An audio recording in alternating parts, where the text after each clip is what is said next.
As one of the older wide receivers, did you ever talk to Reggie during the spring when he was hurt? Because I know Coach Anderson said a couple days ago that he thought Reggie was at kind of like a crossroads of his career at one point. Did you have any conversations with him? I definitely did. I told Reggie, like, man, you don't want to be that guy where coaches always think that he's just a hurt guy. He's always hurt. So I said, bro, I know you might be hurting out there, but you got to come back. If you want to play, then you got to come back. I'm as a leader, I'm trying to encourage them each player, not even just Reggie. I'm like, y'all want to play, y'all want to get the reps in it, because nobody has a guaranteed spot. Nobody as a receiver corps has a guaranteed spot. So if you want a spot, then you have to be on the field. They're not just gonna hand it to you. So he really was in the training room. He listened to me in the training room, and then he came back, and we definitely, he helped us out there, and he was catching the ball. So you think you responded pretty well after you and Coach Anderson both had your conversations? Yes, sir. I really feel like he responded definitely. He's a guy that's gonna always listen. He takes his criticism, but he's always gonna listen and see, what he can do to get better. And just having that talk with him, he finally realized, like, man, I can't sit out no more. So he battled his tail off to get back at it, and it showed up. Thanks, man. No problem. Kenzel, if we were to get our crystal ball out for this receiving core, what's it going to look like in the fall? I mean, with so many injuries and then with a lot of freshmen coming in this fall, how do you project what's going to go on here? We're going to look good. I really feel like we're going to look good. We haven't really had the guys that prove themselves, a lot.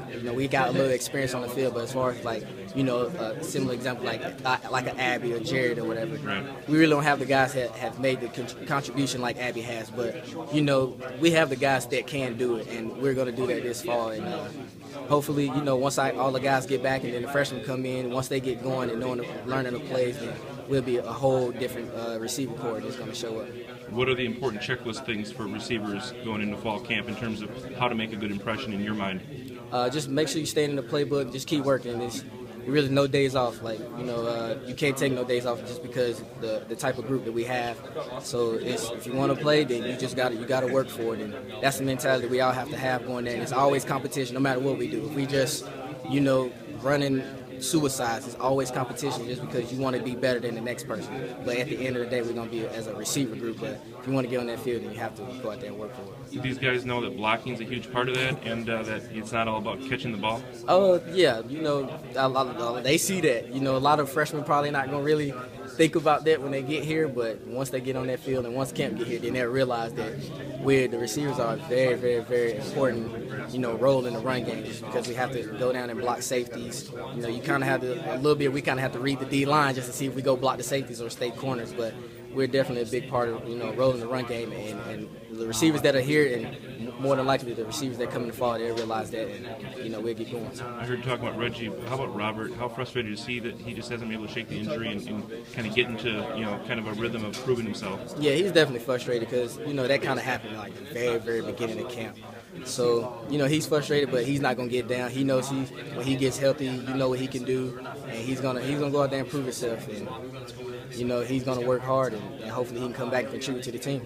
You look like someone out there today that wanted to get after every ball thrown in your zip code, and is that because, you're one of the few guys that's made a name for himself in the receiving corps, but is that because you want to show that you can be the guy that's going to catch everything, or what was your mindset going out there today, Kenzel? It was to prove to the coaches and, the fans that, it might not look like we have anybody, but we actually do have people out there. And my mentality is, man, anytime a ball come my way, catch it. I don't care high, low, side, I'm just catch it. Try to catch each and every ball that comes your way. Unfortunately, some got broken down or some was overthrown, but just my mentality this whole spring is be number one. Be number one. And that's what I try to say to myself every day. And that's the mentality I try to go out there every day. Just be that number one guy and be that guy that the coaches can come to. Well, hey, have a good summer and good luck this fall. Thank you.